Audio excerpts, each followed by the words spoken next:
I was elected to serve you, and that is 100% what I intend to keep on doing. Sometimes it gets ugly.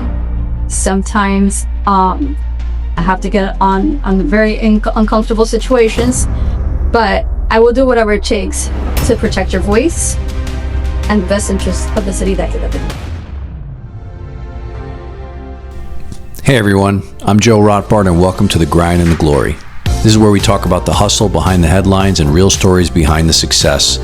Every Thursday we drop a brand new episode on Spotify, Apple Podcasts, YouTube, and just about every other major podcast platform. This show, we keep it real.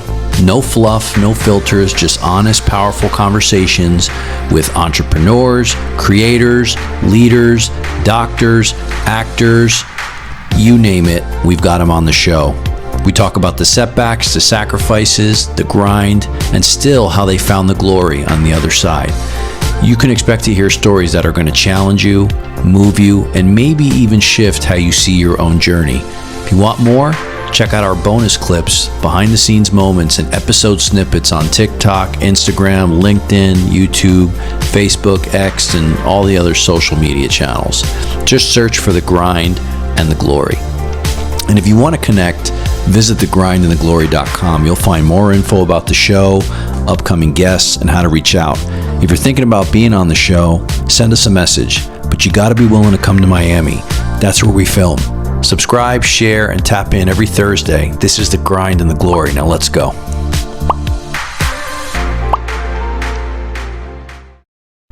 All right. So welcome everyone back to The Grind and the Glory. We are now on episode 12 or 11? 11? Shay, is it 11 or 12? Every time we do this, we forget what episode. I think it's 11. Yeah, because 10 was... Who was 10? Sasha was 10, and then this is 11. Yeah, okay, so episode 11 of The Grind and the Glory. Welcome back. We took a little hiatus last week. I don't know why we took... Actually, I know why, because we were supposed to have Dr. Razdan on the show. Dr. Razdan is he's a board-certified robotic urologist. He's like a pioneer in robotic prostate surgery. And of course, with their surgical schedules, you never know when they can operate, when they can or they can't do it. So he's like, let's shoot. Oh, I know why. It was Father's Day. So did you have a nice Father's Day? Well, you're not a father, but did your father have a good Father's Day? I was actually in Mexico. Oh, you were in Mexico. And I got stuck. Oh. In Mexico. Oh, well, we'll talk about that. Yeah. We'll talk about that. So it was Father's Day, and he says to me, why don't we shoot on Father's Day? I was like, all right. So I call Shay. I'm like, Shay, can we shoot on Father's Day? And he's like, you want to shoot on Father's Day? I was like, I know it's not really like the best day to shoot, and then he's like, all right, we'll do it. And then he didn't even like call me back. So we ended up not even shooting. It was a mess. So we took the week off, and now we're back to our regular schedule. This episode will be premiering on Thursday. Today's Wednesday. We typically shoot the day before. Sometimes we shoot the day of, depending on the schedule. But we got a very exciting show today. And, the last time, it was not episode 10, it was episode 9. We had Harold Neuvig on the show from Fritz and Franz. And if you didn't watch that show, definitely watch it. It was an amazing episode. Harold is an iconic restaurant owner and chef from Austria, and he owns the famous and New York Times best rated soccer beer house in all of South Florida called Fritz and Franz. And he was on our show, and so much has happened since he's been on the show, and I didn't really know about... I'm not a politician, I say that again. I like to interview interesting people, and he introduced me to our guest today, Commissioner Melissa Castro, who I'll introduce in a second. And of course, Harold, being how he is, he strategically sat me next to... So I have now I have a VIP table at Fritz, right? So I think you have one too. So he's like, I have a table for Joe Rothbard and friends. So I invite some people, and then I notice next to me sits down Kirk Menendez. And I know Kirk. Kirk ran for mayor. I've known Kirk for years because our kids went to St. Teresa Catholic School together. And I'm like, huh.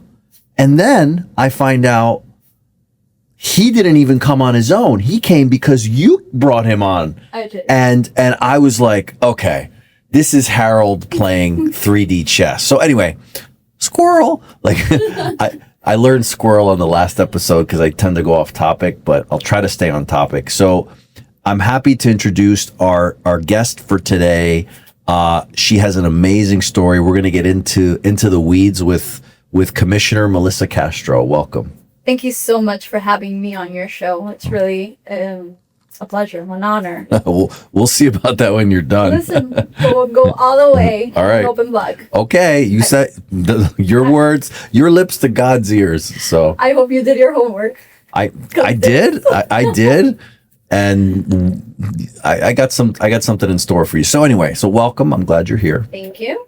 You look great. Thank you. Yeah. How did Mariana? Did she take good care of you? She did. She did. Yeah. She's great with women.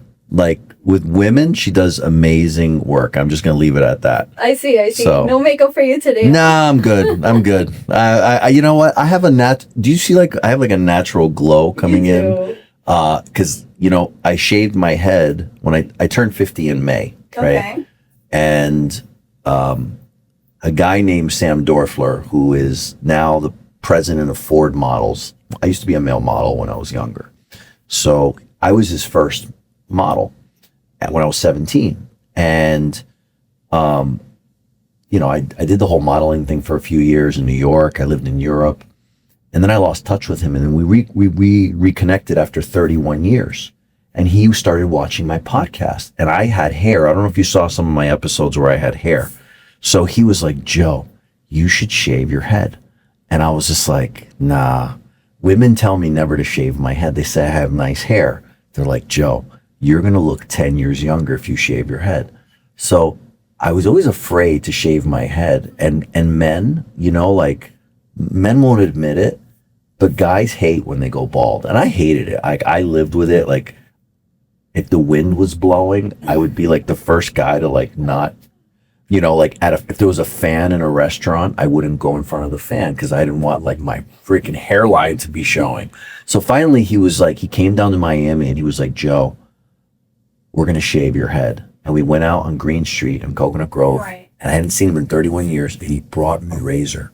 Oh. To our first meeting. And he's like, you want to do this? And I was like, you know what? Fuck it. Let's do it. So he shaved my head. And when you shave your head after so many years, the skin tone doesn't match. I'd never shaved my head before. So my head was white. So I had tan because I play soccer and I'm always out in the sun, but I had a white dome. So he's like, yeah, we got to it's going to take weeks. But so now it's finally blended in. So anyway, squirrel. Let's go. It's Thank you. good. Thank you. Reroute. Let's go. Yeah, sorry. So you see, I'd get off topic, but we're good. So welcome to the show. You're a commissioner. I read your story. I started looking into you a little bit and I was just like, wow. And Harold was like, you have to have Melissa on the show. And we were at a game together. What game was that we were watching? It wasn't, oh my God, it was US. It was a US game. Yes, the best game ever. Yes, it was the US against, was it Paraguay? It was. It was against Paraguay, yeah. Paraguay. And you were there with Kirk Menendez. His wife. And his wife. And you were there with your sons. Yes. And I didn't even know who you were. And then I went outside just to take a break. And you were out there. And then you told me you invited Kirk. I'm like, you're kidding me. And then I said, you want to come on my show? And you're like, yeah. I'm like, I'm going to hold you to that. Absolutely. And then I think you said you had to go to Mexico or something. And then you came back. And now here we are. So see how God works in mysterious ways. So talking about Mexico. Yeah, what happened in Mexico? I just went. I needed a little vacation. Where'd you go? Cancun. I went with my boyfriend. Okay. And we were gonna come back early Sunday for Father's Day. Do you like Mexico? I like anywhere that if I get away, take me anywhere. Yeah. Anywhere. I'm a little ignorant to Mexico because the only place I've been to is Mérida. Do you know La Mérida? I haven't. Okay, it's an island. It's a 2-hour direct flight. I went for a wedding, one of my friend's weddings, and I hate it. I hate to say it, I hated it. No, I had the most amazing You trip. did? Anywhere I go, I have Isn't an it amazing dangerous trip. right now? Aren't they like cutting people's heads off in Mexico? I mean, we were in a very touristy. Okay. Because I hear that all the time, like because of the drug cartels and stuff. So that's why I'm like, I don't want to go to Mexico. I didn't experience that this No? time around. Nope, Okay. I'm here. No, you know, I'm I here, know, I'm here. but like, you know, it's what I've heard. Like if you go to Acapulco or Cancun and you're American, you got to be a little more careful. We stayed in the resort most of the time. Okay, so you were safe. Yeah, we were safe. And then the day we were coming back, our flight was delayed like 1,000 times. Why? I think there was mechanical issues, something with the smoke detectors. Okay. So then they finally put us on the airplane, and then it kept on getting delayed while we were sitting in the airplane. Okay. And I'm thinking, this is flashbacks of like when I went to DR one time. Do you like flying or no? Yeah, I don't mind. I like going anywhere. I'm like, just take me somewhere. Right. And then I don't want to come back. Right.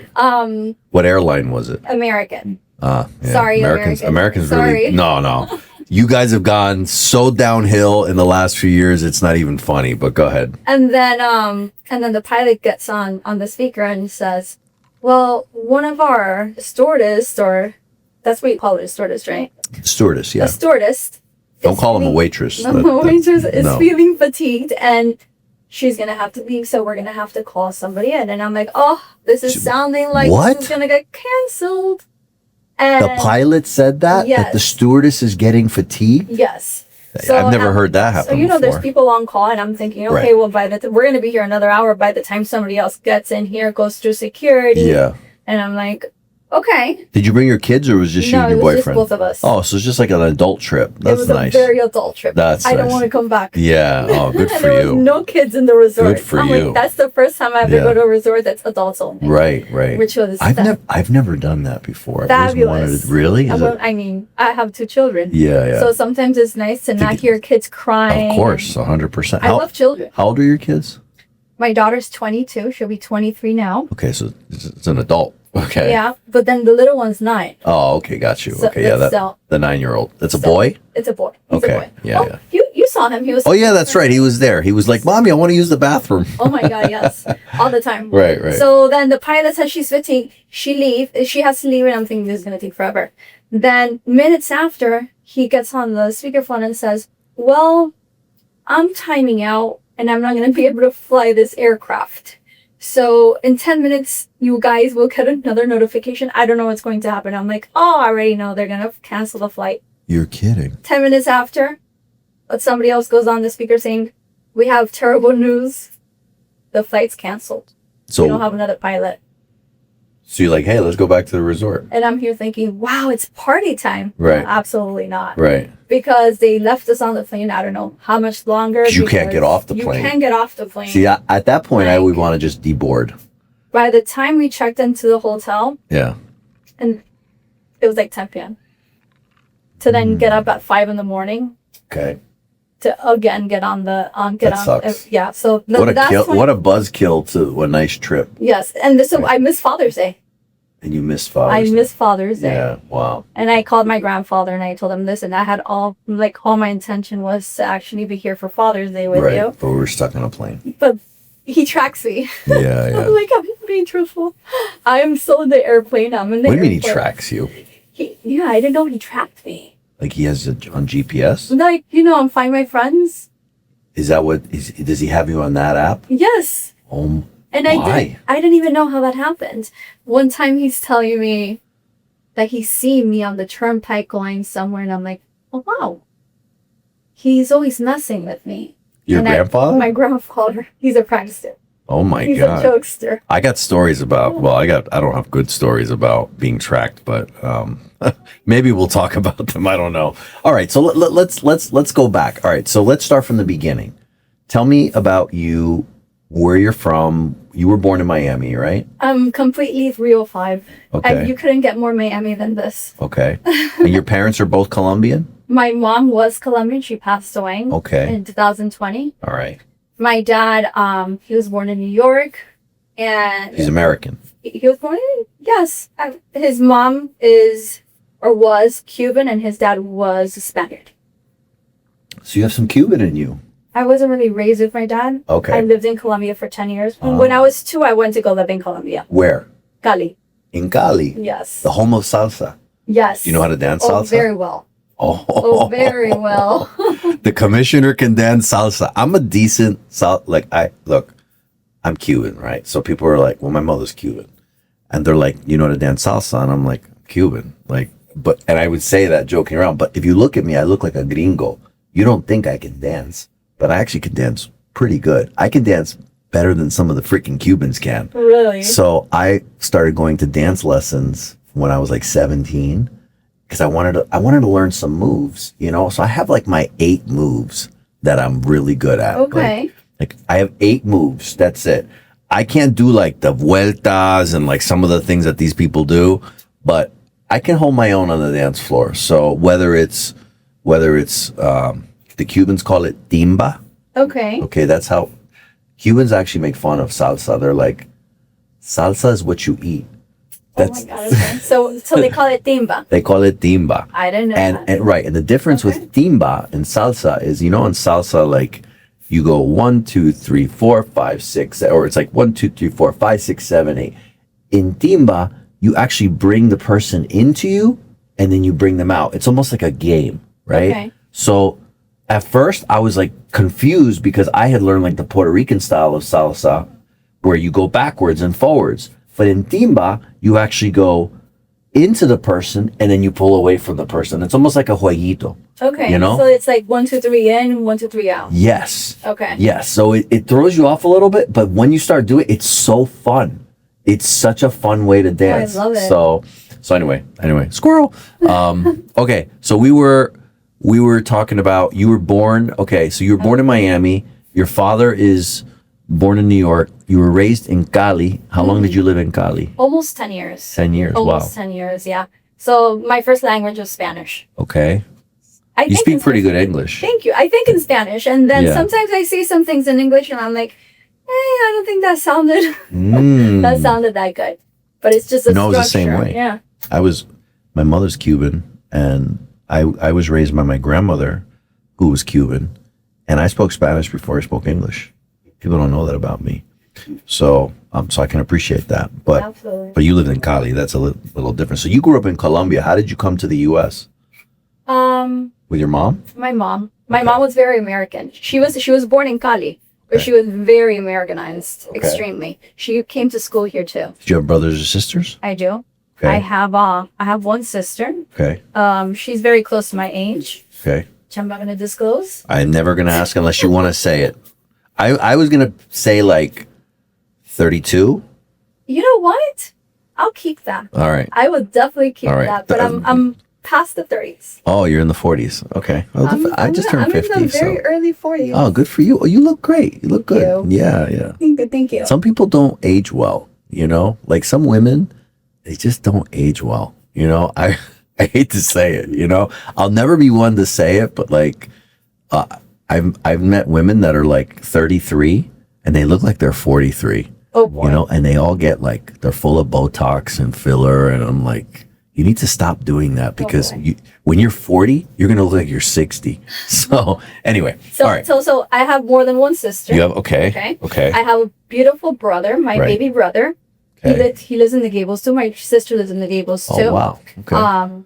He is 28, I Okay. believe. Oh, wow. And then I had another brother, but he passed away 2022 in Colombia. Okay. He lived in Colombia. Wow. And so we were 4, but I'm the oldest. You're the oldest.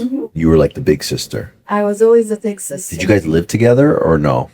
Yeah, of with all your course. siblings? Okay. Of course, of course. So it's 4 of you in the house. It was 4 of us. Wow. That's It a was busy fun. house for your mom. So I was the bigger sister, but the little sister because Right. I'm the shortest You one. were the most shortest. petite one. Really? Yes. How tall are you? 5'1". Oh, 5'1". Wow. 5'1". Okay. All right. All right. Pretty so sure, right? no, I've met shorter, but I mean, yeah, 5'1's on the shorter side, but mean, that's okay. But Shorter than 5'1's pretty crazy. but do you have like Napoleon complex because you're 5'1"? No, I'm a woman. If I was a guy, I'd be very unfortunate.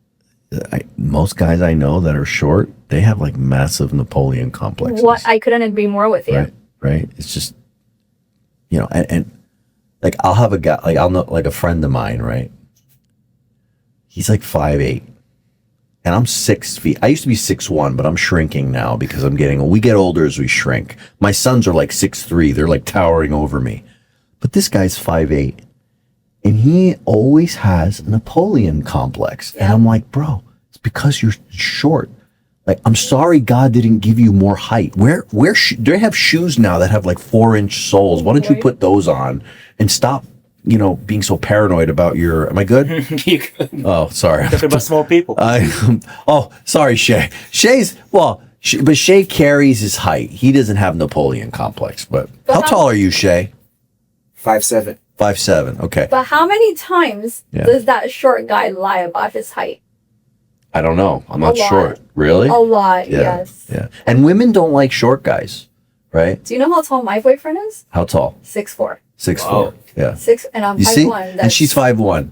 They like the tall, towering guys over them, I kind of do. right? No, most women do. It's normal. Like, the first thing women, is he tall? Like, what if he's an idiot?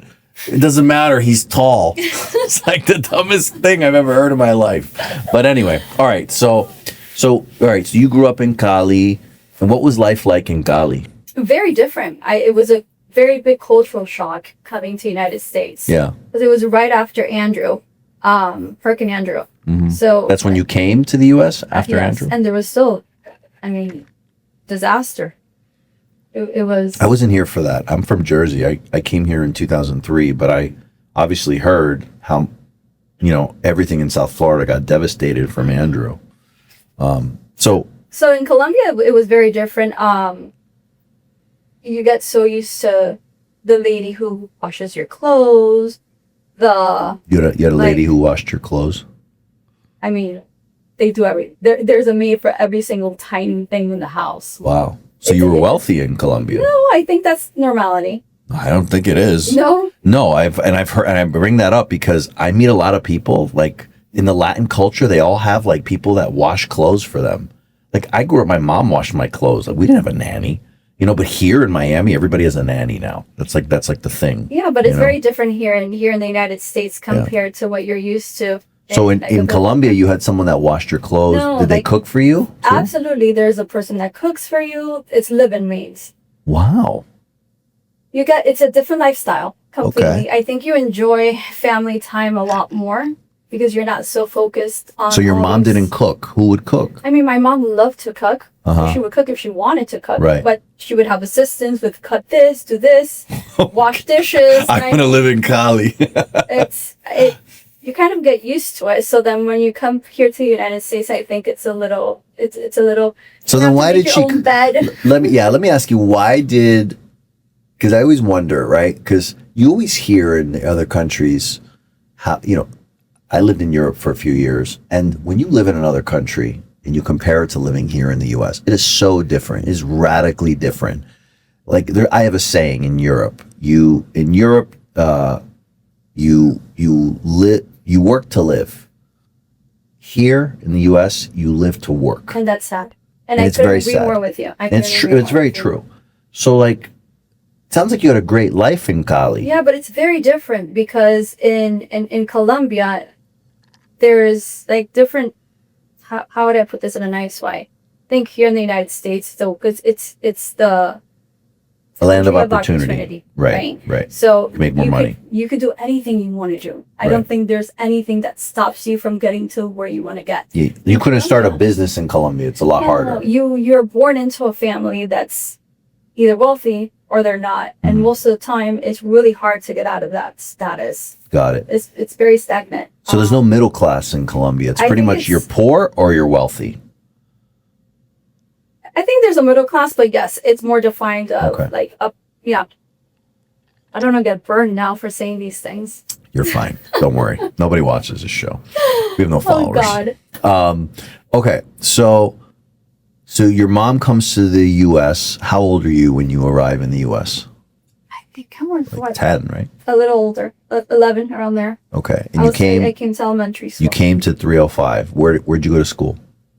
Oh my God, I went to so many different schools that I lost track. Yes, my mom would move all the time. Okay. So because she was hustling. She was trying to make it. Yes, she was a single mother. Wow. And I was next to her. My sister was next to her. And and What kind of jobs did your mom have to do? my mom had so many jobs.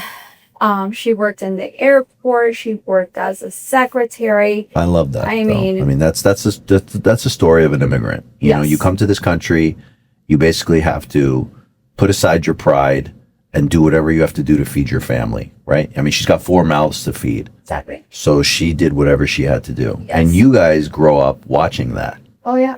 That's what influences the way you live your life. So I was always extra. The things that my mom had me when she was very young. She was 16. Oh, wow. So it was like a child raising a child. Yeah. So I think more than her daughter, I was more like her partner. Her partner. Okay. Right? Like she built this company, the one I have now, MEG Expediters. The Permitting. right, the permitting company. Yeah. Yeah, which we're When going to I- talk about. When I was I 14. can't wait to talk about Oh that. boy.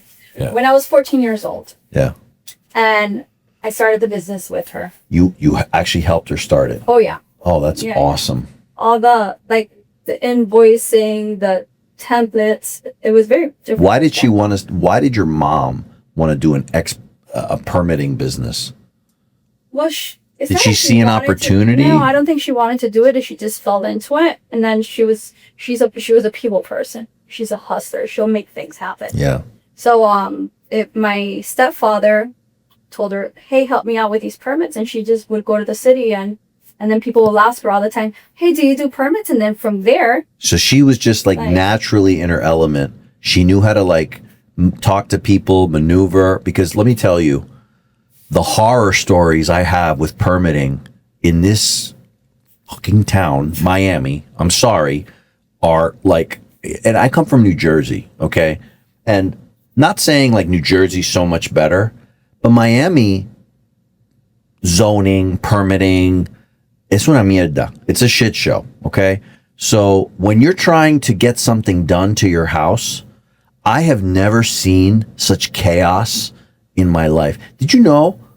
I think my permits are still open 13 years later on my ex-wife's house. They're still open. Like, I just gave up after a while. We like moved the septic tank from the back to the front. What a nightmare. You you know, need to fix that. I don't even know how to fix it. Like, I think I know someone that can help you. in Miami-Dade County? Maybe you, oh yeah, you're a permitting company. I didn't know about your permitting company. I hired permitting companies. I got to the point where I almost got escorted out of Miami-Dade County, you know, that building, for Miami-Dade. I almost got escorted out because I was so upset with the nonsense these people were putting me through. They're like, oh, you need to go to that floor. You need to go to this floor. Oh, you need to call this number. Well, no one answers the phone. You need to do this. And I was like, this is worse than the DMV, Yeah. you know? So your mom got into that business. She did. What's the name of that company? MED Expediters.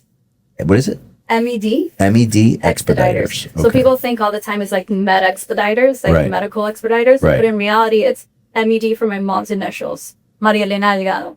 Maria Elena Delgado. Yeah. So we have the Wow. craziest phone calls thinking like we like expedite marijuana or like absolutely not. I was like, hey, you know, it's a business idea. No, no. Like, no, wrong person. Right. Wrong company. Okay. So she started this business. You were there with her from the beginning. You were helping her do that. And you were 14 when that started. I was 14 and I was running permits Wow. at 14. You would go to the county? Oh my God. Yes. I would go to the city of Coral Gables. I would go to the city of Miami Beach, city of Miami. Because she did it for all of the Yes. I guess the provinces, not Yes. just All Miami-Dade municipalities. County, municipalities. She did it for Coral Gables, Pinecrest, Hialeah. Yes. Wow. Yes, Wow. yes. That's good So- experience for you to get that. Well, yeah, nobody knew I was 14. Right. I had a double shift schedule in high school. And I started school at 2. So then my mom would drop me off in a city. And then she would go to the other city. So I would do the permits, say, in city of Miami At 14. at 14. That's a hustler right there. Then at 15, I started respect driving. that. My first job was at 13. I pumped gas at 13. So I respect people that work nowadays. Los niños no pueden trabajar. You know? My Now- mom would be like, make it happen. See, that's the good old days. That's how it used to be. You know? That's why our kids today are so clueless because they don't work. the parents don't allow their kids to get a job at the young age. I have 5 kids. As soon as my kids turned 13, I told, the mom, I was just like, they need to work. She's like, no, they're not ready to work. I'm like, why not? How are they going to learn life? How are they going to learn the value of the dollar? Exactly. How are they going to learn how to interact with people, customer service, problems, all those things? So the fact that she puts you to work at a young age is huge. That already tells me a lot about your character because you've been hustling since you were very young. Mm-hmm. You had to. She would tell me, just make it happen. So whatever I needed to do, as far as like if I need, and back then it was very different. Now it's digital, but back then you used to take the plans in and there used to be walkthroughs and you presented the plans, and if there had to be a correction, I would be calling the architect. I'll correct it myself. No. Well, time was money. Right. Time is still money. Right. It still is. It's a little different now. Right. This industry has changed a lot. Right. Because of software and AI and things like that. Exactly. So there's not that much person-to-person contact. Which is horrible, actually. I think it's a negative thing. Yes, but at the same time, it's evolved. Yeah. To a different type of business. No, I'm a software engineer by trade, so I understand technology as good as anyone. But there is something about being able to call the person you've worked with for years and pick up the phone and go see them and bring them a caramelito or a cortadito and sit there and talk to them and say, hey man, help me out with this, instead of saying, oh, send me an email.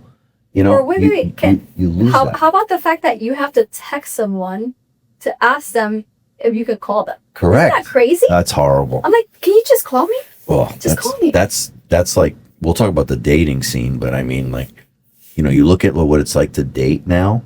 I was talking about this yesterday with someone, how you have to go on an app and to meet a person. I can do that. And I've done it. And I put on my profile, I'm very clear. I'm like, I'm old school. If you don't give me your number, I will unmatch from you. I am not going to try and get to know you through text. You can't get to know someone through a text message. I won't learn anything about you until I'm sitting across from you and see if we can actually have a conversation. Mm-hmm.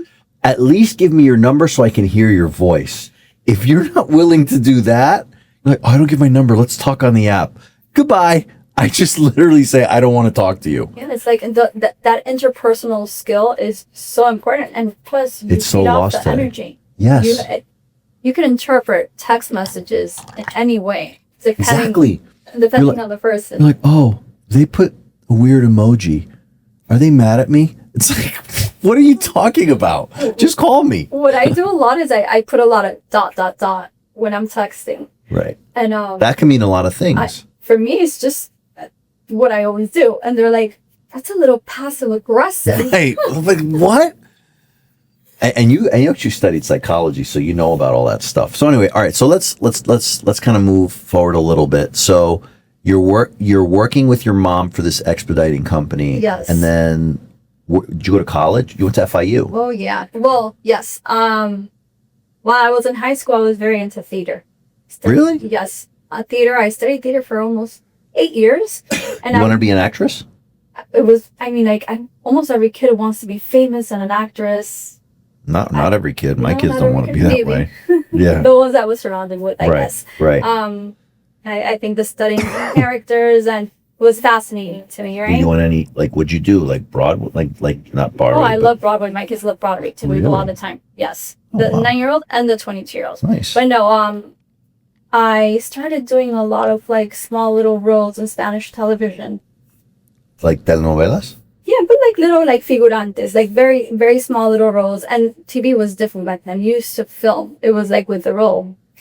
But I had a daughter that was very little and I had to take with me. So it was a hard industry. But before that, when I was were you like extra? Like I'm like, we mean little roles. No, like you come out as a waitress talking, taking the order, or like en el cartel de los sapos, or dame chocolate, or a lot of little different things. Oh, cool. But I before did that kind of stuff after modeling. I did that. Well, that's where I was coming down to, because I also did modeling. You did? Okay. I did. I went to International Models of America, And I did a lot. It was Sears, Burdines back then, J.C. Penney. You were in those. You were in those catalogs. How funny is that? The White House and the Black Market used to be separate stores back then. Yeah. I also did something for them. How old were you? I was young. I was very young. Oh wow. I was very, very young. So you had a little bit of a modeling career. a little bit, yeah. Yeah. A little bit. Good for you. Nothing I ever talk about. Yeah, it's okay. I never talked about it because, for years I was with Ford. It's like the biggest agency in the world, but I never talked about it, right? Because I'll never forget when I was in that world, and I was like really in that world. I was like in Milan. I was walking the runways. I was doing all that stuff when I was like 18, 19 years old, and I saw a guy who was like in his 40s. He was a model. And we actually had to live together in like a pensione in Milan. And we were like, going for these castings, right? You go to the casting to see if they book you for the job. So I was young, so I'd go out and I'd party. I was like in Milan, I was 19. I was having the time of my life. This guy was like a serious model. And he'd be like, can you keep it down? And I'll be like, dude, we're models. Like, we can do whatever we want. He's like, no, man, this is my life. And I'm like, is that the life I want to have? Do I want to be like 40 and tell my kids, your daddy's a model? I was like, I couldn't see myself doing that. So I ended up, getting out of the industry after a while. But now I talk about it because I think it molds you into who you are. I think it's important to talk about those things because that shapes you, But it's a very struggling career if you really stick It's hard. to it. You get rejected all the time. Yes. Not only that, compensation is It's terrible. near to terrible. Depends. I mean, unless you get like a big job, Yeah.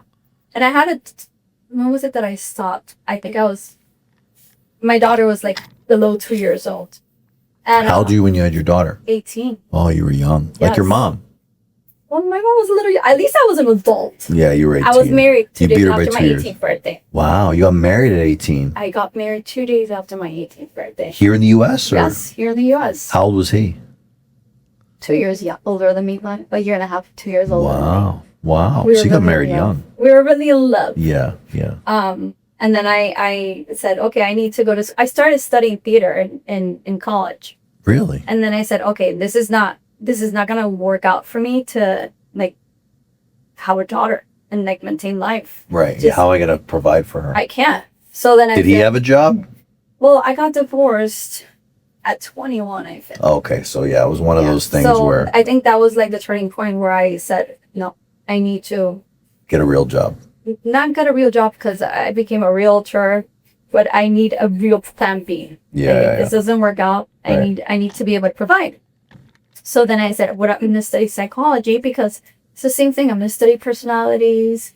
It's going to be fascinating. Oh God. I know.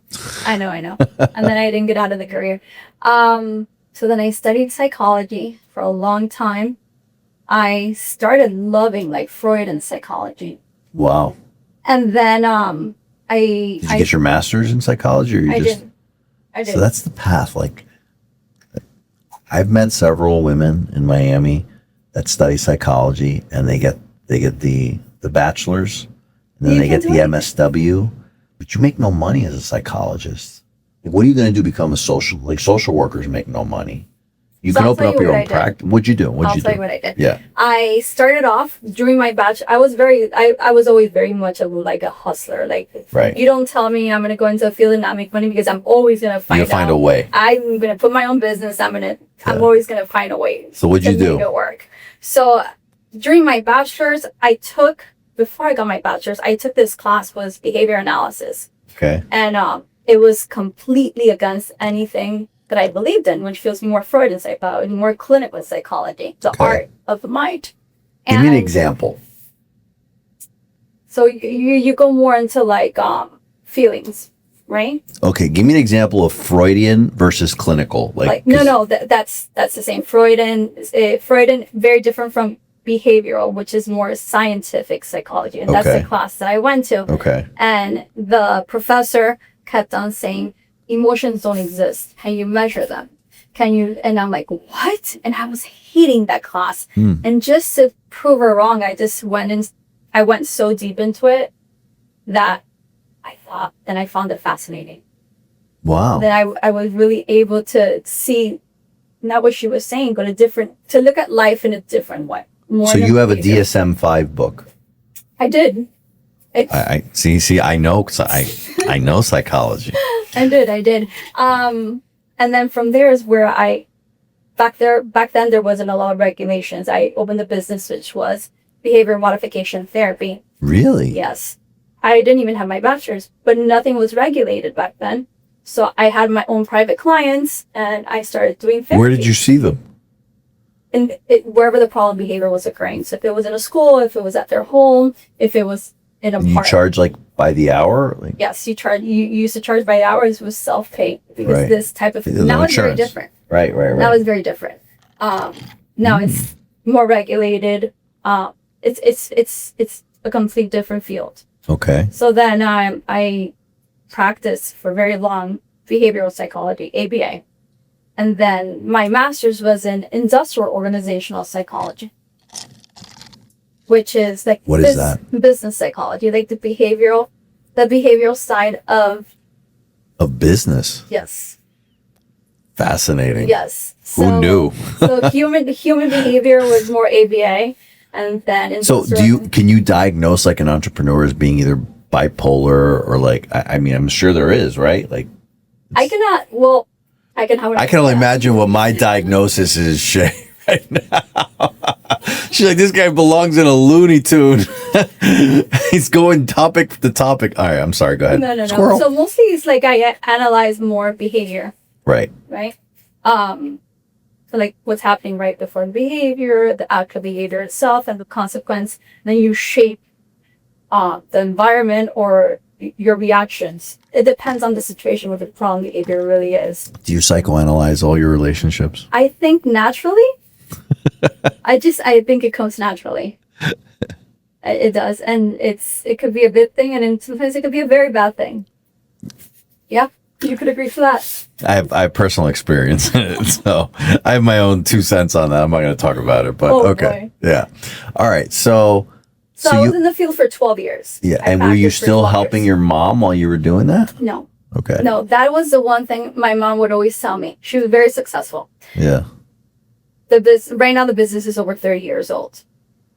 She would always tell me to go work with her, and I said I didn't go to school this long to go back to. I would never do permitting again in my life. Right. And I'm going to be a behavioral analyst or whatever. And then, and I would have like really bad situations sometimes in therapy. I started seeing very EDD like patients. What kind of patients? Elite, that I couldn't okay. disclose. I couldn't disclose the patients I was seeing. They're very They're and high performers, or they're well known. They're well known. The parents don't want them to know that they're getting therapy or whatever the case is. Right. But I would tell my mom, oh my God, this guy just took out a gun on me today. And she's like, stop doing stuff. I'm like, I did not go to school this long to just. You had a patient that would take a gun out on you? Behave. Yes. This This is by Golden Beach. Like, wow. and Wait, hold on. Let me put the two pieces together. Golden Beach, Russian. No, I'm not. I won't disclose any information. Probably one of these Russian mobsters. I have to talk about my feelings. What do I do with this gun? Should I kill him or no? It's children that are out of control. Wow. So a lot of the problems is not only that they have like a developmental disorder, it's also very bad parenting. Right. So that it's not only therapy for the child, but it's teaching the parents why your child is behaving this way. Do you believe in therapy? Like, do you think it's necessary? The type of therapy I would give is scientific, like it's data driven. So I mean, answer my question. Do you believe it's necessary? well, it depends on your situation. Okay, so you do believe it's necessary. There's a lot of different therapies. Well, that's why I say that. I know a lot of couples that go to couples therapy, right? Okay. And it almost never works. So I'm very much, I like to focus on the positive, and sometimes bringing in all these like negative memories and rehashing things sometimes is not super favorable. It depends on the person. I'd come out of therapy like Like sad. no, like like in trouble. Like, why did I say that? I should have just kept my mouth shut. Yeah. You know? I can see where you're coming from, but Yeah. there's different type of therapies, like cognitive and behavioral therapy. There's different types, like you want to work on goals, short-term goals. Right. It depends on type of therapy. I had a psychologist that used to hit on me. Really? Yes. It was the strangest thing. She'd always like make these weird comments. Like I would show up and she'd be like, "You look really cute today." I'm like, "Okay, thank you." You know? She'd be like, "I love the way your eyes look." And I'm like, "This is weird." I'd be saying to myself, I'm like, "Is my psychologist supposed to be saying these things to Maybe me?" she was trying to make you feel comfortable. I don't, No? at some point, and then I was like, I would give it back to her. I'd be like, "You look pretty good today." You know, and then I'm like, where are we going with this thing? I'm like, is this going to be a Tony Soprano, like, you know, The Sopranos? I was like, is this like a Dr. Melfi moment? I was like, is this going to happen? But it didn't happen. So anyway, but I did think about it a few times. Well, that really wouldn't be very ethical. No, it wouldn't. But please, what? I'm sure it's happened. I'm sure it's happened. I'm positive it's happened. I mean, right? I mean, as when you get so connected with your patient, could it happen? I mean, you know, I know as a doctor, you're supposed to say, no, it's not supposed to happen. It's really not supposed to happen. Right. There should be those boundaries there as a Right. professional. Right. Can it happen? But sometimes chemistry is chemistry. Well, It's going to happen. You need to know when to step back as a professional. Yeah. It was definitely, it was unique. Okay. All right. So you're doing, So I'm doing psychology Yeah, for over 12 years. And then my mom passes away. She was very young. It was I'm an sorry. accident. Yeah. It was an accident. Yeah. Wow. She drowned in her pool. Oh my God. She didn't know how to swim? Oh, she knew how to. We're all mermaids. We were like bored of the water. Okay. Basically. No, from the autopsy, she had a heart condition. And she would always do laps in the pool at nighttime. And then, So she was in good shape. yeah, she wasn't great. My mom was beautiful. Very beautiful. Like her daughter. Thank you. And then she had cameras in her house. If not, I would have said there was no way my mom was going to drown. It's impossible. And then I was able to see really what happened. And then something happened to her when she was trying to get out of the pool, and then she set. She had a heart. She had half her, according to the doctors, half of her heart was enlarged. And if Oh my this God. would have not happened in the pool, she would have survived it. But she kind of fainted, Yeah. and then she went in, and then she woke back up, but she couldn't lift her head up. She was So she disoriented, drowned. Right, And then right. she drowned. Wow. So it was very unexpected, Yeah. and that's funny because that whole episode, as I told her, is like this patient went to Darugan, was like a week before she passed. She's like, "Stop doing this already." And I ended That had up to be doing- hard for you. It's still hard. I mean, It doesn't get any easier. she was your mom. She I mean, was like raised my you. best friend. She was your best friend. Yes. Like if How did you cope with that? I think I'm still coping with it. Yeah. I don't think it gets easier. You just learn to live with Right. this pain. Well, I had a sister. She was my only sister, and she suddenly passed.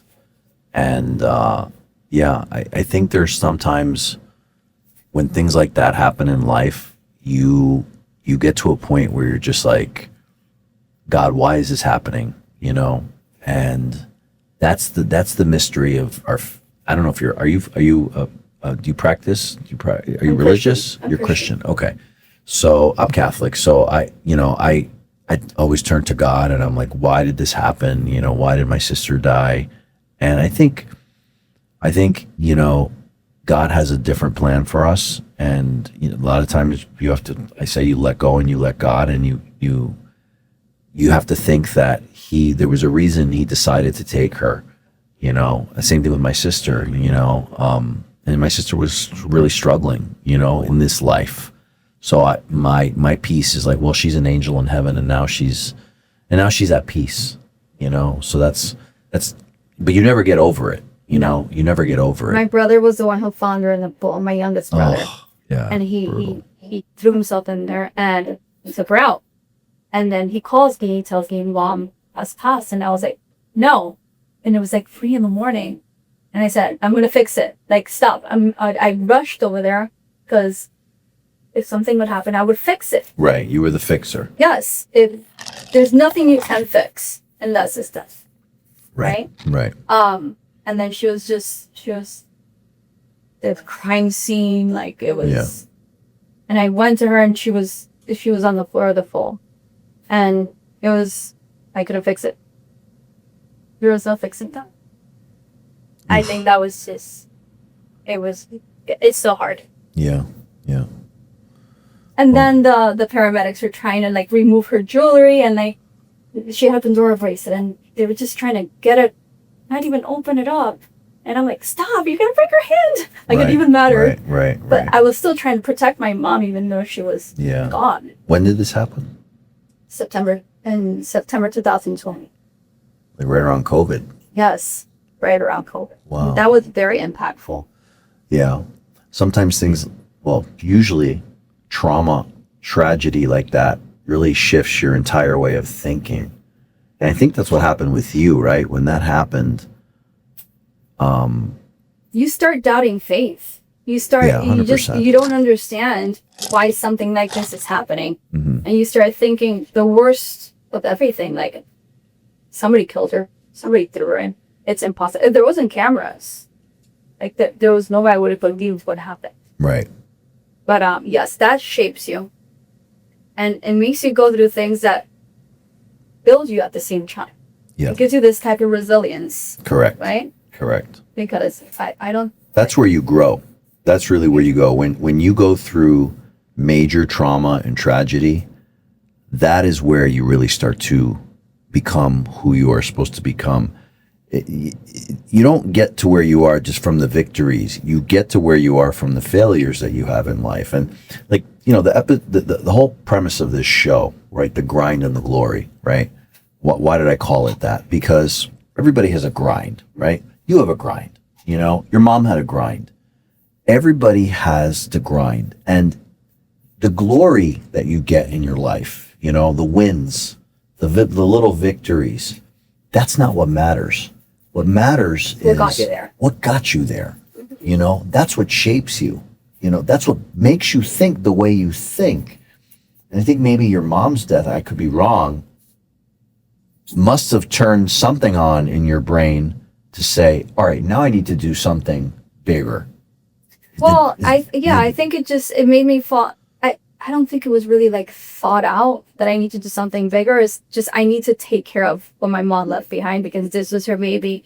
And it was just like rolling with the punches. And my mom she was like a hustler. But she wasn't very savvy when it came to like accounting and structure and policy. And that would be my forte. So when I came into her business, I was like, it was a complete disaster in my point of view, right? From the way your brain worked and how you did things, right? No, it was very successful. Very successful. Great projects. But I'm like, okay, it's your database. How are we? Yeah. And everything was like, she was the business. Right. Everything was in her brain. Up here, right? Yeah. So then leaving a business like that, I thought I was going to continue seeing my patients. And then I was going to just put everything into order in MED. Right. And it didn't happen like that. At all.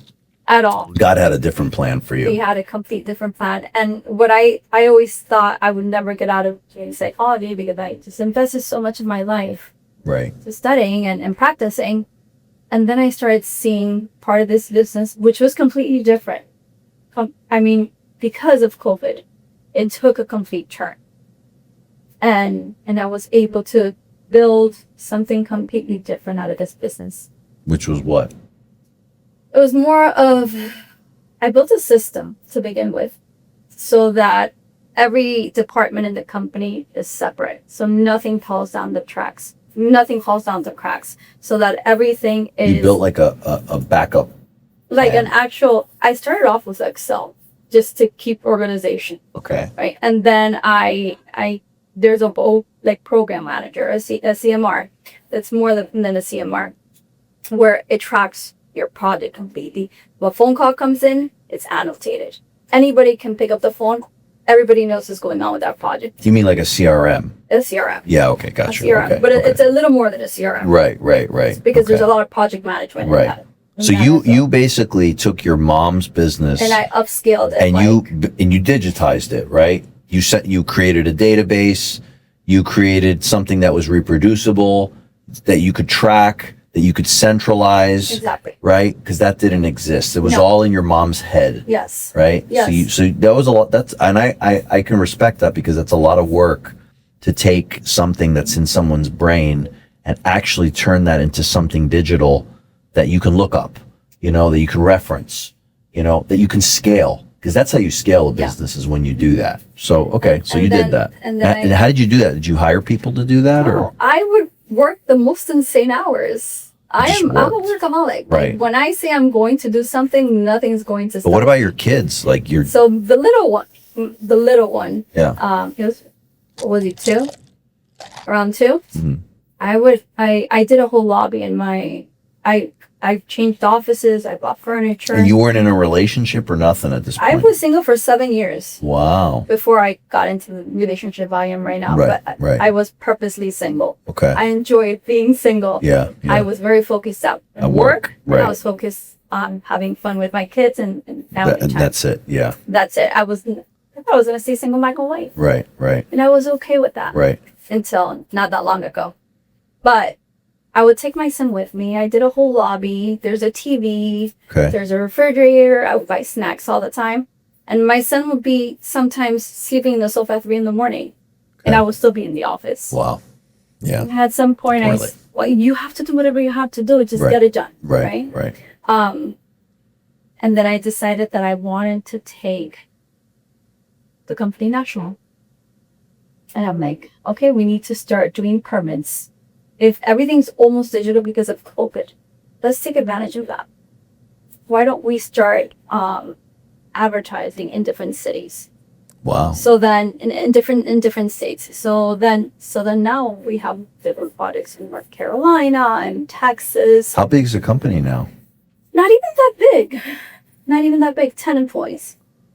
But Really not. you're servicing multiple states. Yes. Wow. Yes. Okay. Even Hawaii. And you're still running the company today.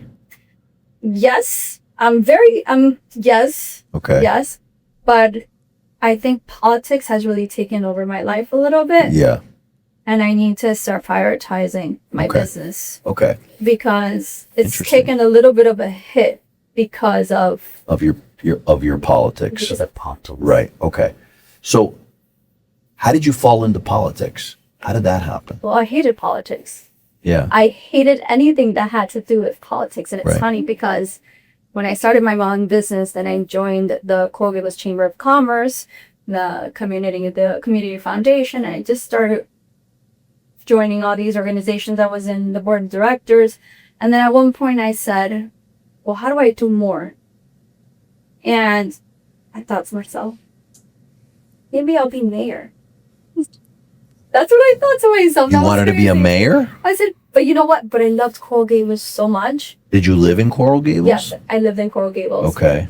There's crazy people saying that I lived in Coral Gables for 1 year. That's completely false. Okay. Or 1 year, 3 years out. How long did you live in the Gables? Before I ran her, right now I've probably lived here almost 15 years. 15 years. Yes. Okay. So you've always been in the Gables. Okay. No, I lived in Pinecrest for a year. You did. Okay. I lived in I've never lived in the Gables. I live in South Miami. I lived in unincorporated Miami-Dade. It was like on the border of Coral Gables and South Miami. So yeah. So my daughter was 8 when we moved into the Gables. She's almost 23. okay. Wow. There you It's a go. long time. Yes. Yeah.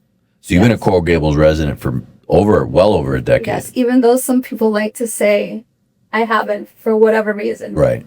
Whatever. For whatever people says. reason. Right. But a lot of the time I lived in a building called Puerta de Palma, Okay. which I loved. Yeah. And Coral Gables, the interesting thing about from, living here for 23 years, had all these like the Spanish towns, the Spanish street names, the old Spanish style homes, you have that all over Miami, but especially in Coral Gables, there's so much history with Merrick, and a very good friend of mine. He was a spine surgeon.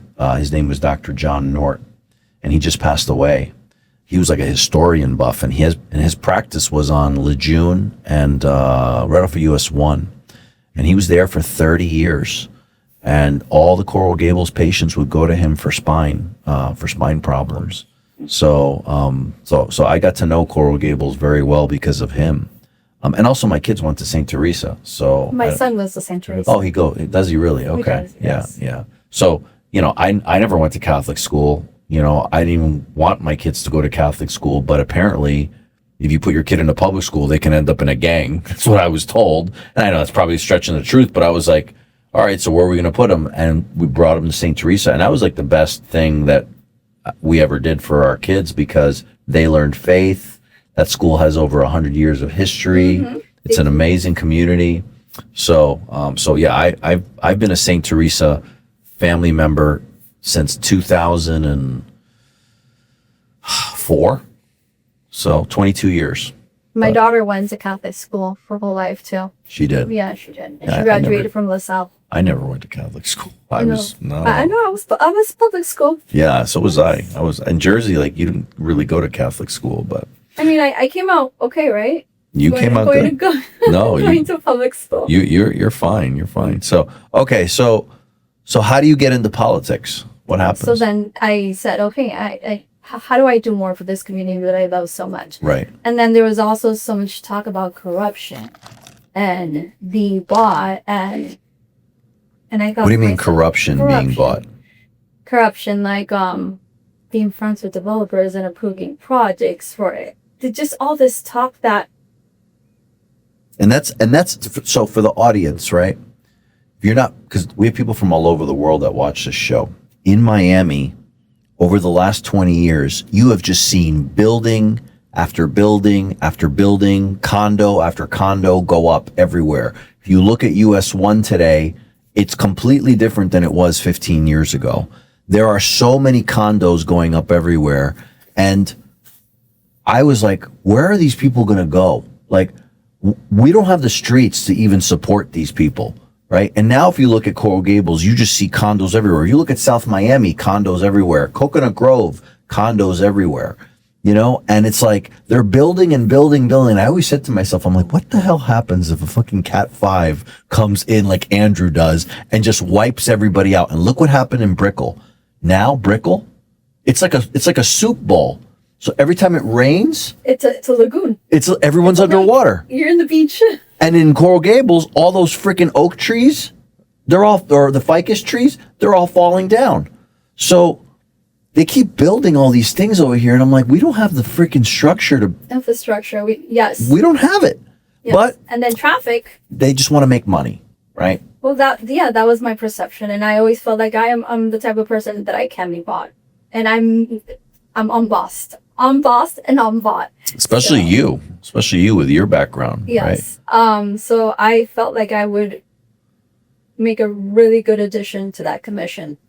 And I felt that Shay, I'm gonna get a little more.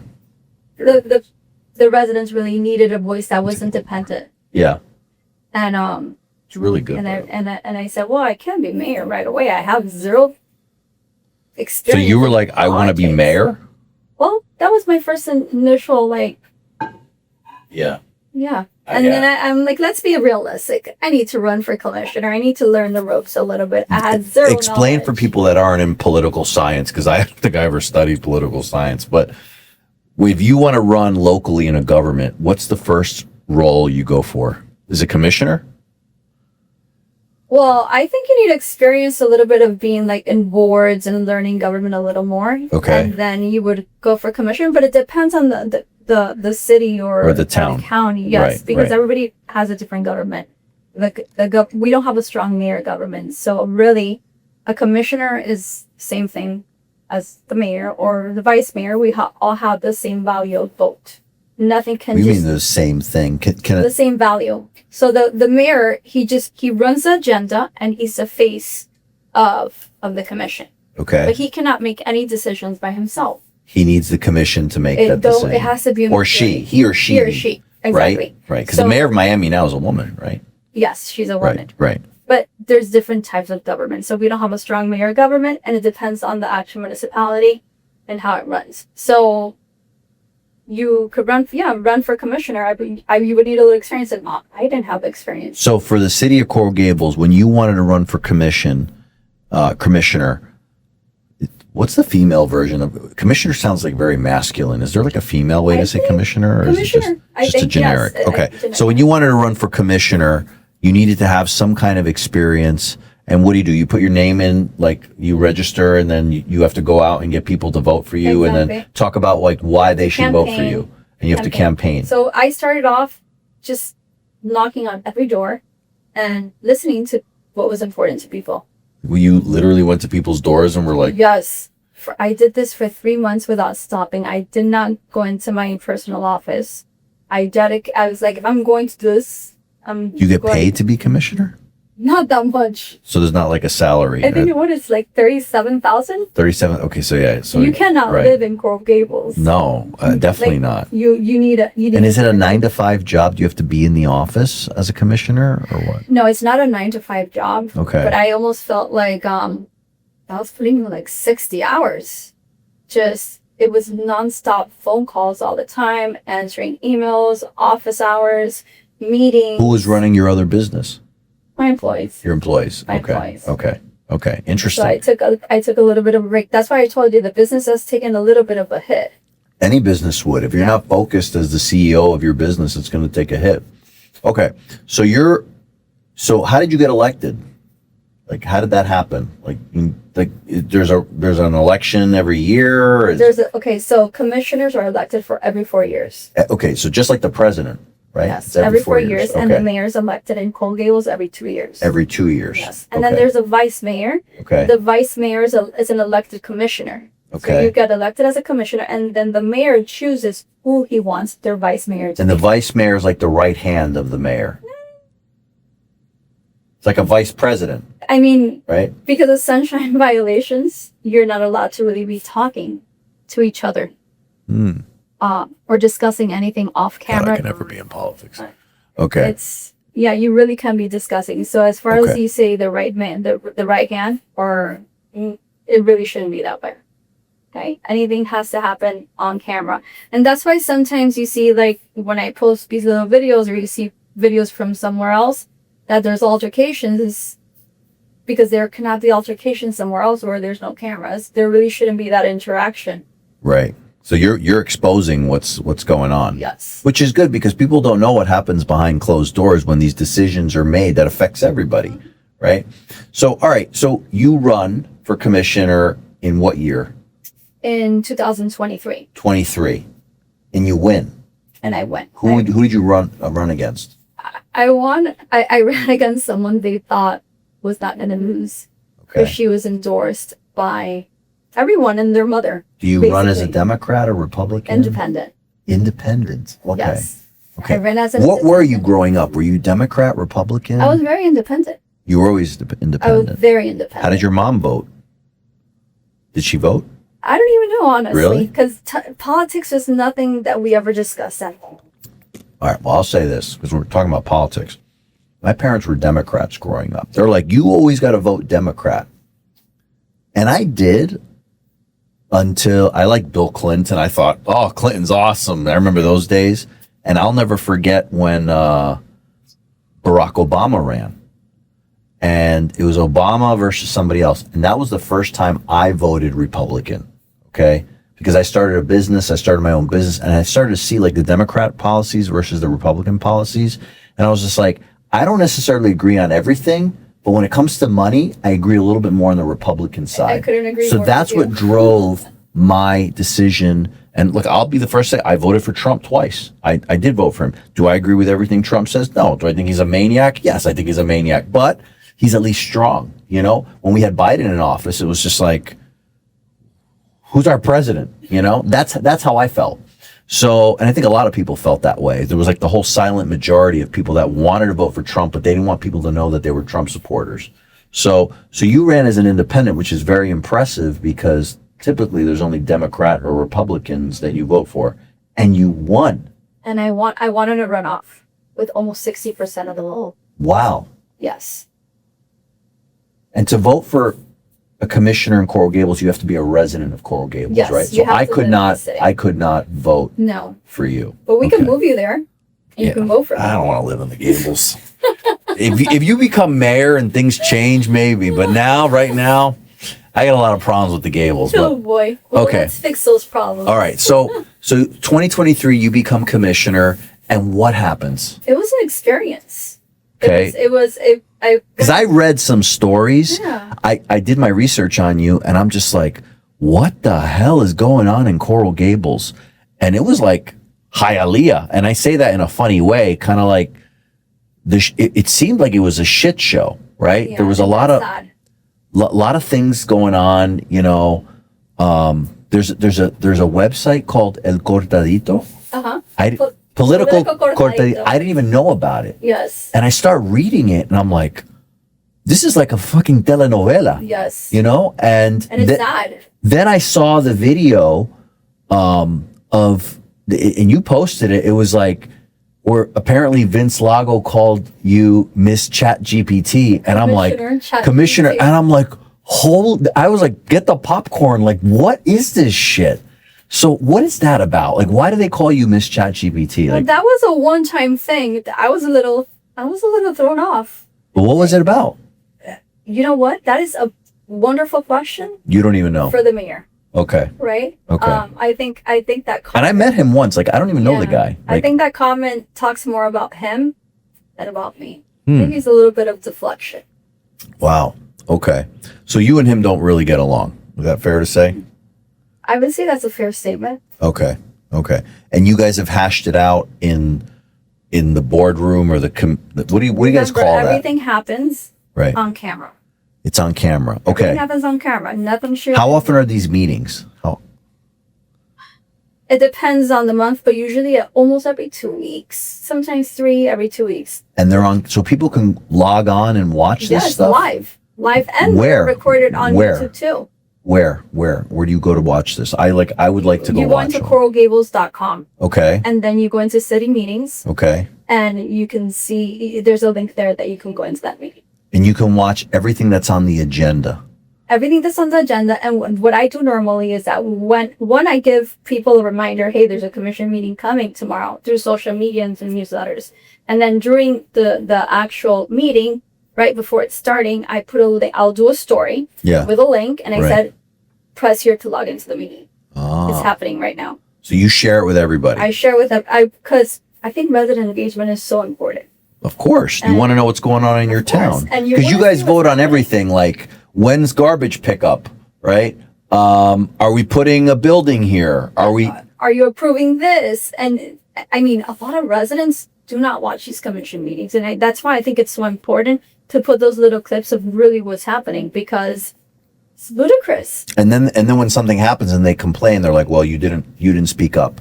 Yeah. Right. The other day I got my voting record. A couple of days ago, I got my voting record and I said, let me analyze this a little bit to see my history of how I voted. And I think residents only see when buildings are coming up. So I think it's important to put. Residents only see when buildings are coming up. Yes. They don't see what goes on behind the scenes to get it approved for that Exactly. building to And go they there. don't know their elected officials how they're voting either. Right.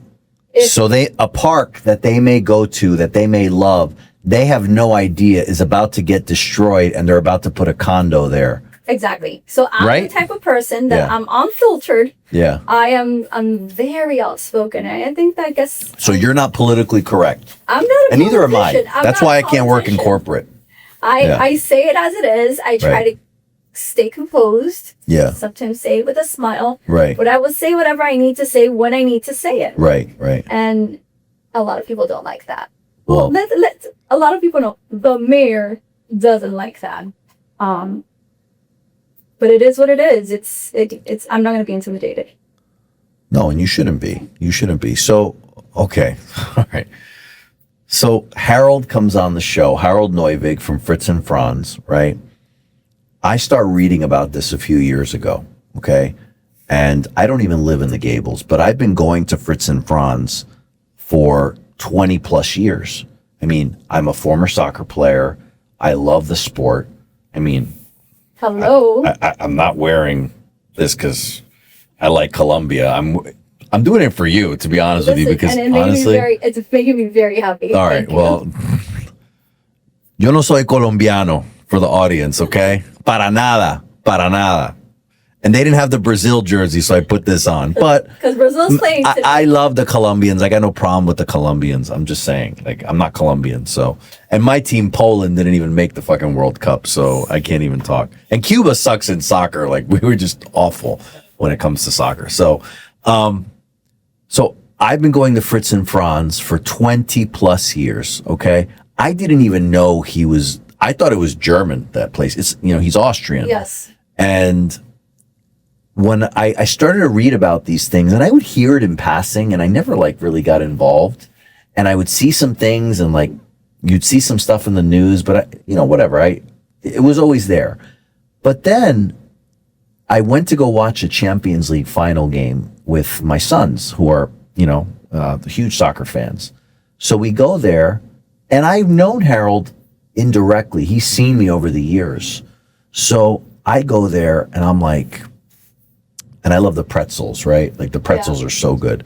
So I go there and I'm like, my kids are there like, oh, there's such a big line. And there's always big crowds. I mean, I remember when the World Cup was played there and the plaza and all these things. I didn't know about Oktoberfest, but, I would go there for soccer matches. I have gone there for Oktoberfest. I didn't even know they had Oktoberfest there. I would go to the place in Kendall over there on, on Miller and 117th, the German-American restaurant. Yeah, so they have their own Oktoberfest there, and they're very German. So I see Harold, and I'm like, and now I have my podcast. I've already done a few episodes, and I'm like, Harold, come here, man. And I'm like, do you know I have a podcast? He's like, right away, he's like, let's do it. Let's talk about it. And I'm like, what's the issue? And he goes, it's the city of Coral Gables. They want me out. They want to put probably some expensive restaurant, or they want to build a condo or something here. And obviously that piece of property, the plaza, is extremely valuable. So I'm like, why don't you come on my show and talk about it? And he is like, he has this vendetta with Vince Lago, who I only met once. I don't know the guy, but I'm like, all right, man, if you want to come on the show, come on the show. So he comes on the show. And he says, Vince Lago, I want you to resign. And I'm like, good for him. No, I'm like this. I'm like, oh my God. Like, for him. But he said it, and I was like, you know what, man? When I got to know his story, I was like, good for you. You've been here forever. You've been in this town. You've been through the thick and thin. You've seen it all. You want to give this to the people. And then he started telling me about Oktoberfest and blues festivals and all these things. And I'm just like, I didn't even know they did all that there. So there's this like rich history at Fritz and Franz. And the fact that the World Cup is going on right now. And here, which is crazy. In Miami, and FIFA is here. And we can't like shut down Coral Gables to watch the games is fucking sad. And I'm like, and I was there the other day for a game, and I'm like, and there was people, but it wasn't that crowded. And Harold was like, no, this is good. I'm doing great. And I'm like, no, man, this is the World Cup. Mm-hmm. This place should be packed to the gills. I couldn't agree more. Right? And it's not because of politics. Which is sad, because at the end of the day, what do you get elected to do? To serve the community, the best. Serve the people. Of course. That includes the businesses as well. Oh, of course, okay? Yeah, 100%. And if we're bringing in people, we're bringing in tourists, because FIFA brings everybody from the world here in soccer. Why would you not want to encourage the business to do better? Because people are not only going to Fritz and France. They're spending money in our garages. That's revenue for us. That's right. The Besides parking that, lots. they're going, after that, they'll probably go eat in another restaurant. At a restaurant. They'll walk around, they'll see shops. Yes. How are you not going to make this possible and support these type of events and just keep on delaying and delaying? So like at the end of the day, delaying is denial. Well, look, my experience with Coral Gables as an outsider, I've been going there for years. You know, the whole concept with Coral Gables has always been, I've always said this, people who live in Coral Gables, no offense, are always a little snobby, right? I'm like, I'm not snobby at no, all. no. But most of the people that I know in Coral Gables, like, oh, I live in Coral Gables.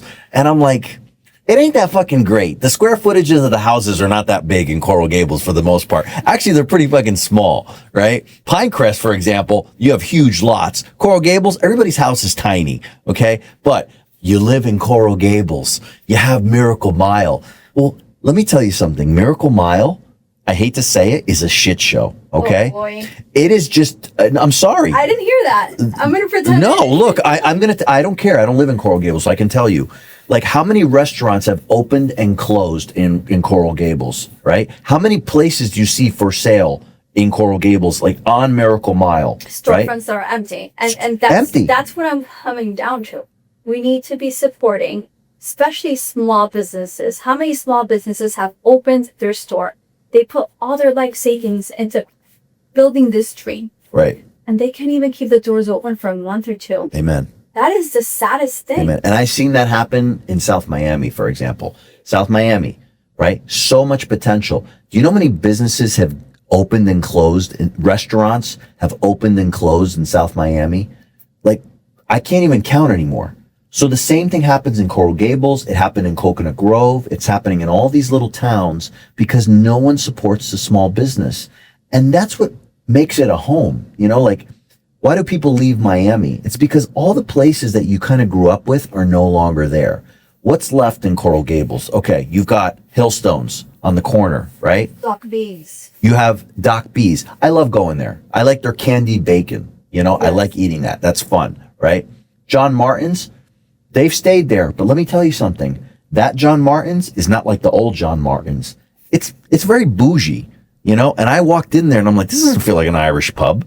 You know, it doesn't. And then you see all these other restaurants that are opening. They're all closing. Like, how many fancy restaurants have opened in Coral Gables and they're closing? Why? Number one, it's not affordable. Number two, it's just opening and closing. And it's like people don't feel like they're part of a community anymore.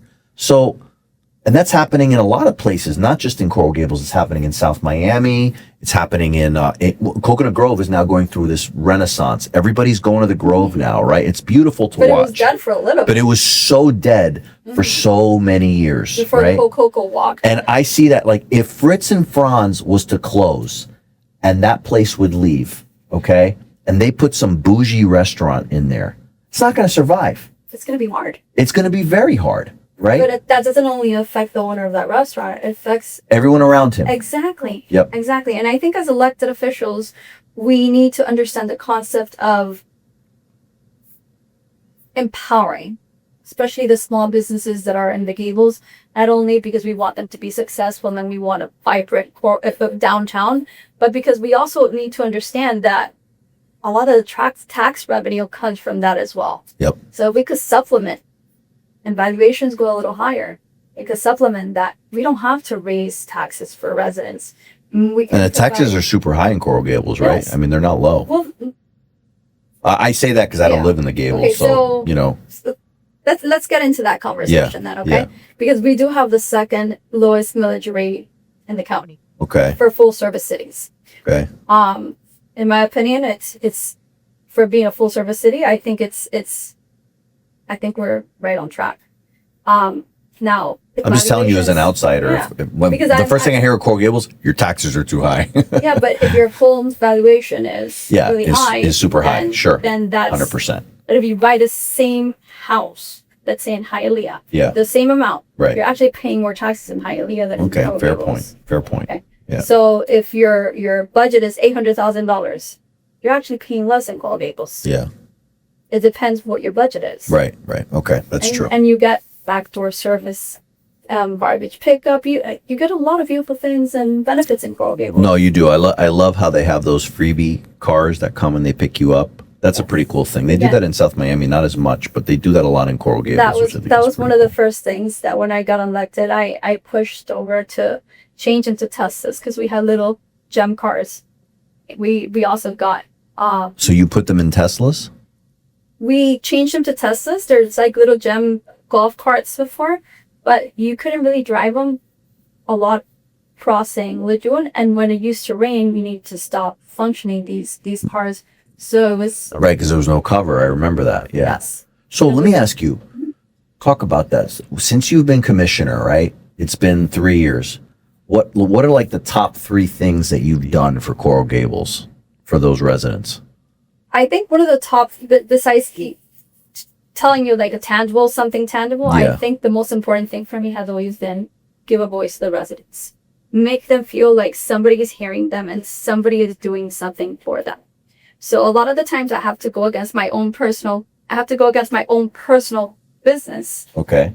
But I am a person that I'm very true to my word. If I say I'm going to do something and I'm going to represent you, there's nothing that's going to get in my way, even if it means my business is going to take a hit. What you literally have done, your business has taken a hit A very because big- you're serving the people. Exactly. Right. Exactly. And that says a lot, right? Because you have kids, you know, you're taking the shitty salary, you make $37,000 a year, no offense, you know, and your own business is taking a hit. So I right? stopped doing business in the city of How much does the Gables. mayor make? Not much more, like a couple thousand more. Really? Yes. Yes. So how does the mayor make a living? You know what? Think about that one a little No, more. we already I'm not know. saying anything. I don't know. We already know how that works. We in Miami. We in Miami. So all right, let's get straight to it, okay? Because you said something, and I was yesterday at Fritz and Franz, and I was sitting at the table, and you know, I love Harold. He has like a nice table for me now, and the community there is amazing. Yeah. And I said, you know, I'm gonna have you on my show. And what did you say? He goes, she should run for mayor. I've been getting that a lot. So let me ask you, and look, as you can see, I don't give a shit. I will say what's on my mind. I don't care. And I love right? it. I don't care. That's how I am. You live one life, right? One day we're all going to die, and all we're going to have is our experiences and our moments, right? And you live for moments like this, right? So I'll tell you this. So you said to me when you first started, right? I was going to run for mayor. You had no experience, nothing, and you became a commissioner because you needed to get in the door. Exactly. But now you've seen this shit show that's going on for all these years. You are literally watching what's happening to this iconic place. We have the fucking World Cup right now happening in Miami. We have no plaza, right? There's no plaza for him. You have these amazing things that Harold could do, like Oktoberfest. Yeah. You know, he could bring a speakeasy to that damn place. He could do so many amazing things, okay? Why don't you just fucking run for mayor? Because guess what? I did a little research. Did you? I did. And you? I found out, look at this. Thank God for Google Gemini, Okay. because I use all 3. I mean, I know Vince calls you Miss ChatGPT, but Claude's a little better. Just, You know, I've never used Claude. Claude's good. I've never used this Gemini thing either. But don't even know what I that is. like Gemini because What is it Gemini like? is inspirational. Okay. It's got a little bit more emotion tied to it. Character. Versus Claude and ChatGPT are very corporate. They're very serious. Okay. Gemini is like, I need you to pump me up today, and it'll just start saying shit. I And love like, it. so I personally like Gemini, but Now I'm curious. okay. Show me. All right. So apparently there was a law that was passed Okay. called the Resign to Run law. Are you familiar with it? No. Okay. Under Florida statute section 99.012, the Resign to Run law, and specifically aligned with Coral Gables city charter, you cannot hold a seat on the commission while running for another office if the terms overlap. Because the commission recently voted to move the city elections to November of 2026, which is a few months from now, Yes. your current term as commissioner will end at the exact same time as Mayor Vince Lago's term. If you wanted to run for mayor instead of running again for commissioner, okay, you would have to submit an irrevocable resignation. You'd have to resign from your current commissioner seat at least 60 days before the election. and at least 10 days before the qualifying period begins. It's an all or nothing gamble because once you submit, you have to fully commit. Mm-hmm.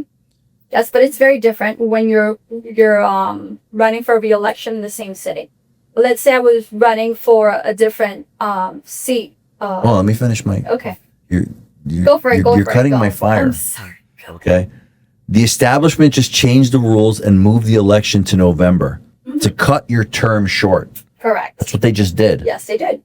Since you are going to be on the ballot anyway, are you considering the ultimate counter move?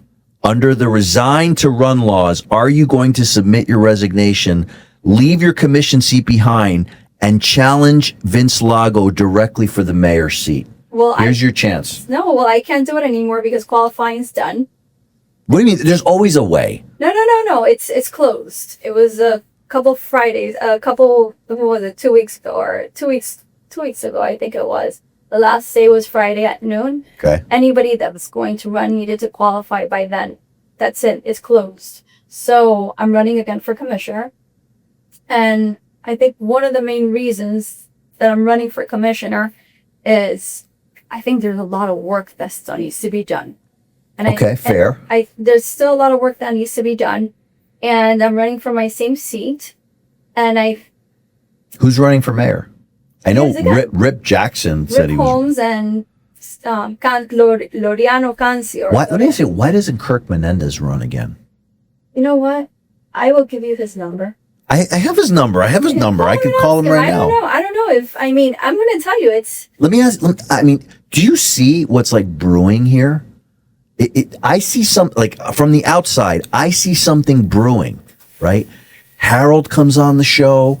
You come on the show. Kirk is sitting next to me. He's sitting there. You know how Kirk is. He's like, kind of like quiet. He's in the background. He's watching everything.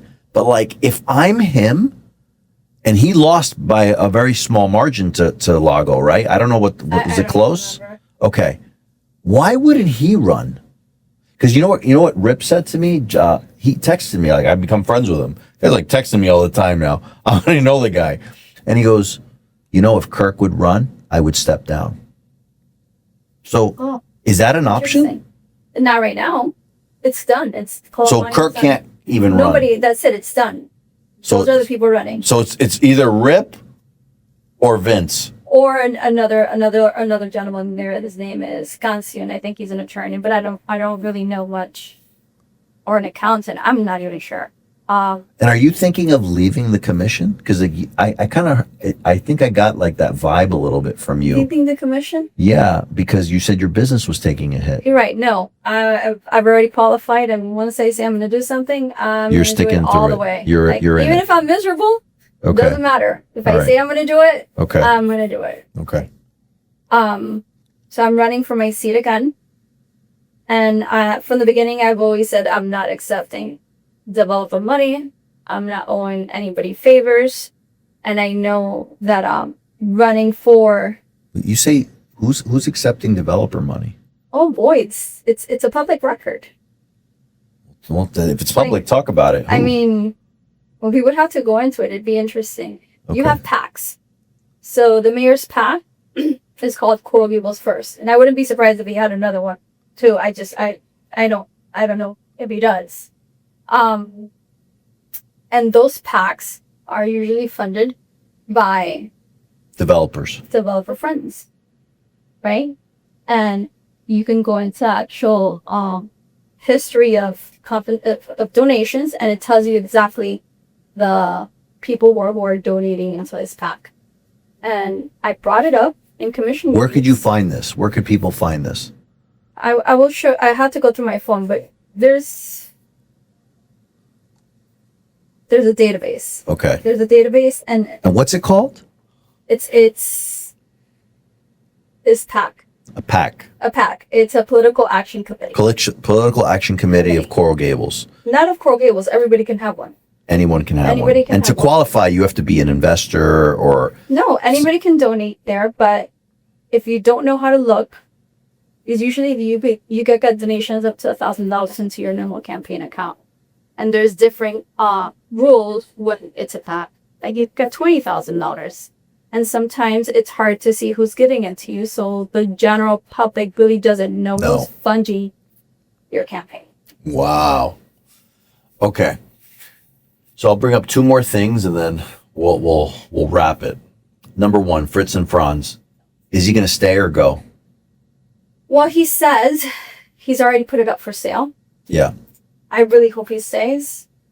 The mayor is only going to be there in 2 more years if he gets reelected. And I'm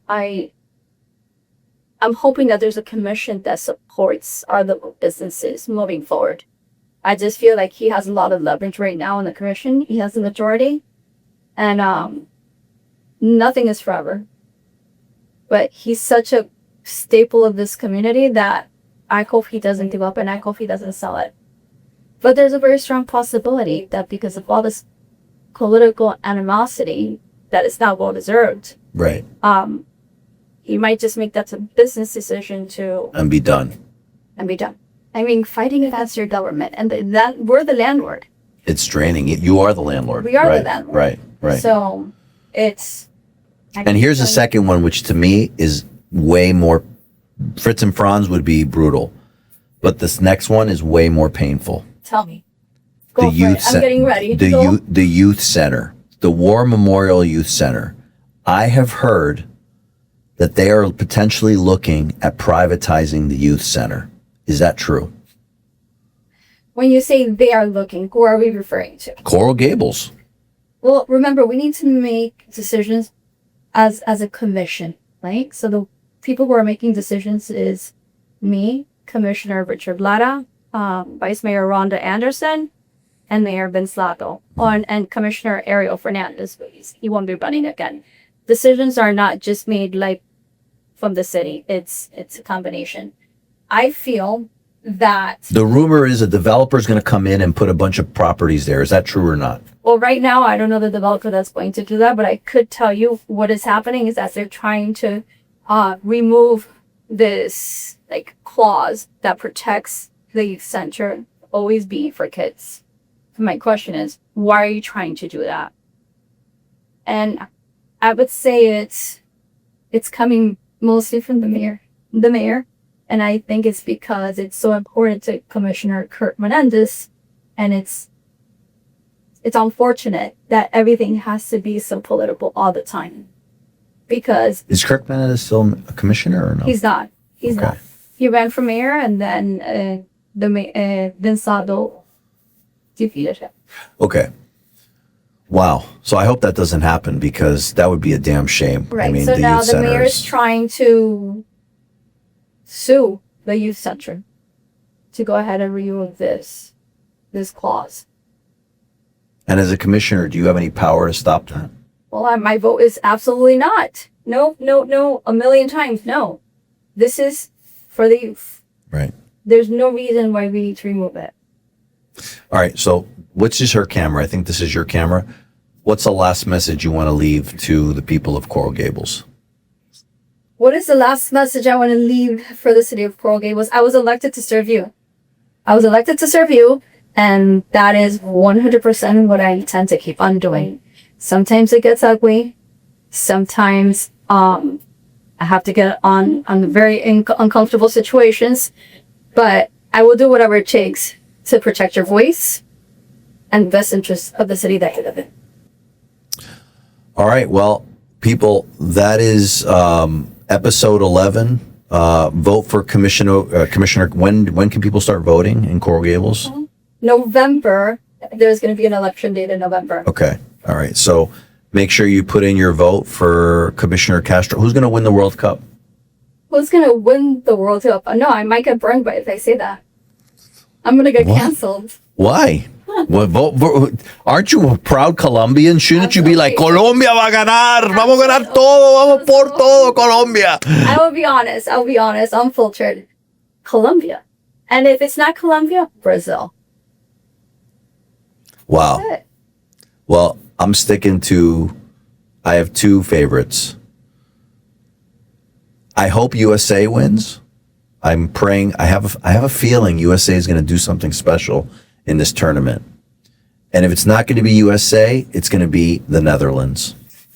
That's my prediction. So, are you going to be at Fritz and Franz for the game later?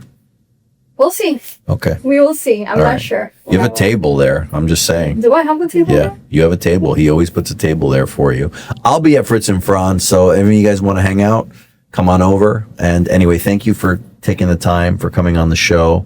Greatly appreciate it. Thank you for having me. And yeah, let's see what happens in the next few months. I think it's going to be interesting what happens in Coral Gables. It's going to be very interesting. All right. Very. All right. Thanks, everybody. We'll see you next time.